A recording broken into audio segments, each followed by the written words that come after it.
Hi, I'm Brandon Chapman. In the last 4 months, you may have seen my campaign signs going up around the city, especially on Pioneer Hill. And just in the last few weeks, I've had some really big signs go up, just in case you had any doubt as to whether I was really running for city council. I'm running for city council because I love Pullman, and I know I can make a difference as a city councilor. My wife and I got married young. When I came to WSU as an undergraduate student, we lived off campus on Dexter Street and got to know the city and love the city every bit as much as we got to know the university. We didn't have a lot of extra money, but whenever we had enough, we used to eat at Pete's Bar and Grill. We loved walking in Lawson Gardens, and I distinctly remember when my professor Glenn Johnson became mayor of our great city.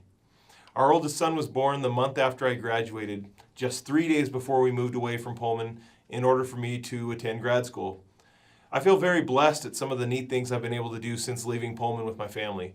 For example, being a professional baseball play-by-play announcer was a blast. Bad on the family, but a blast. Living in Syracuse, New York for grad school was okay. I learned a lot. I absolutely love living in Asheville, North Carolina. My best friend in the whole world. We're like kindred souls. I met him in North Carolina.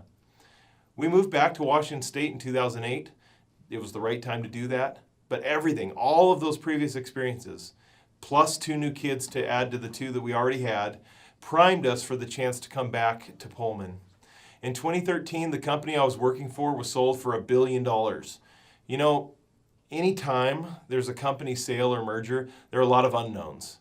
At that time, one of the possibilities was that some of the administrative positions, such as the one I had, might end up at the new company's headquarters in Chicago. With all due respect to my friends living in Chi-Town, there was no way I was going to move my family there, especially after all the efforts that we made to move our family closer to Washington, to family that was already living in Washington.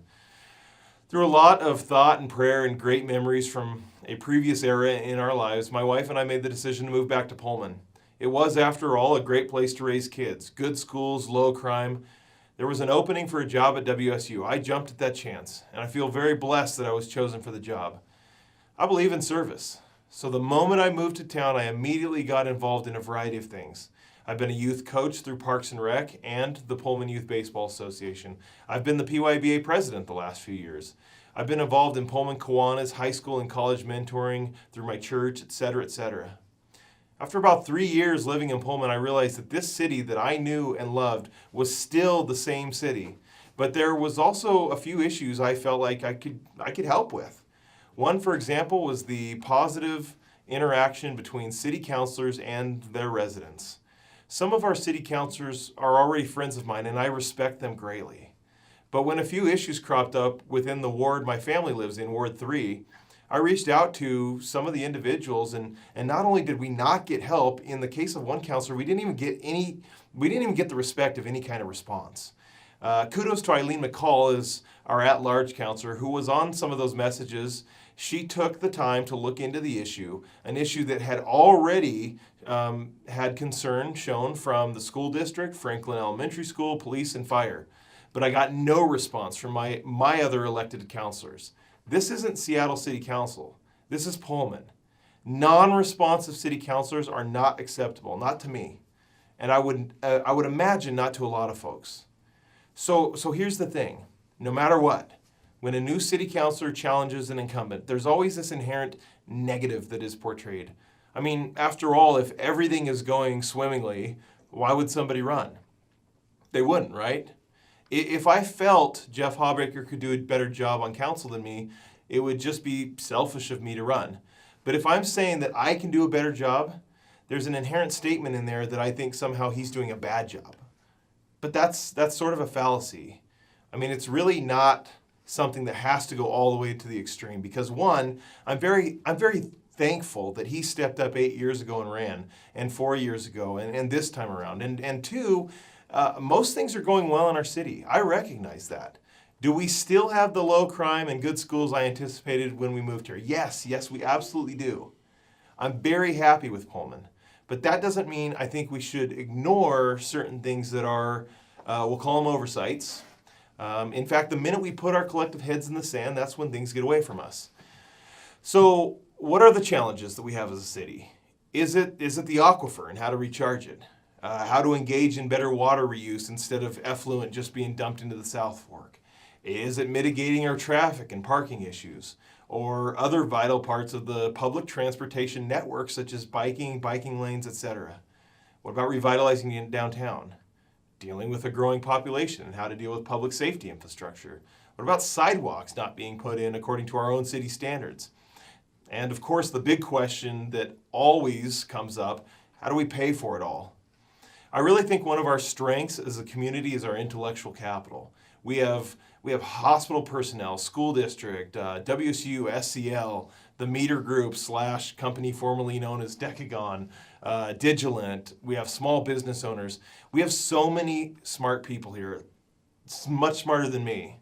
But right now, many of these folks don't know who to reach out to with ideas they may have. Or some of them have reached out to city staff before and got caught up in a web of administration. Yes, even a city can have bureaucracy. Well, I think the future is brighter than the past. I believe in our new city manager, Adam Lincoln, who's been here for just over a year. I appreciate things that have already happened under his belt, such as a social media presence. And here's a crazy concept, the city finally accepting online applications for employment. But what about those other issues I talked about? That's why the platform that I've run on is one of increased engagement. No matter what the issues are, I believe someone out there in our city will have the idea that will help us solve the problem. There may be other people who are willing to roll up their sleeves and do the work. So I know I can be the counselor who helps as the liaison between those two. As I recognize that as one of only 7 counselors, there are certain things you can't promise.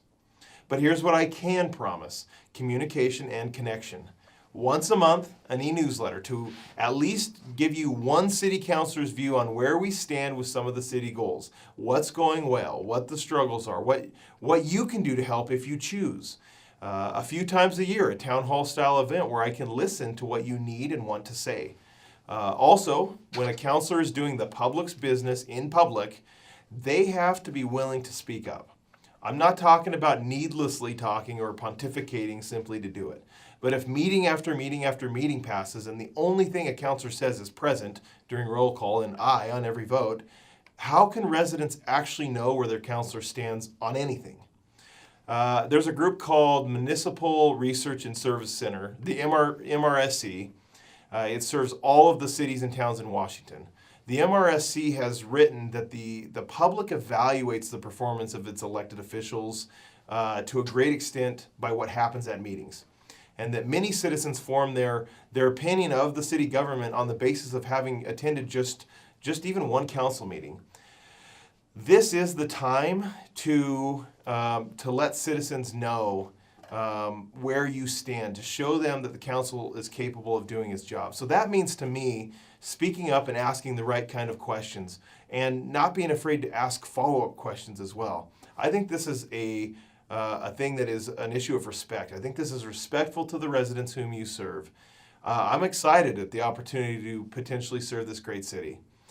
Because service is in my veins, if I'm not elected, I won't disappear, which oftentimes that happens to many city council candidates after an unsuccessful election process. To me, I won't disappear. And to me, there's been nothing unsuccessful about this project, even if I'm not elected. I've met many, many people who currently don't know their city councilor and appreciate the idea of increased engagement.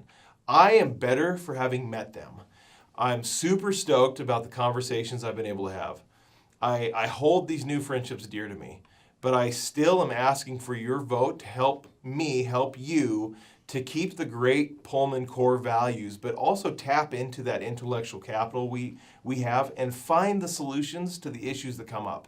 Let's turn these into opportunities. I believe together we can do that. I ask for your vote. Please vote Brandon Chapman for Pullman City Council Ward 3. Thank you so much.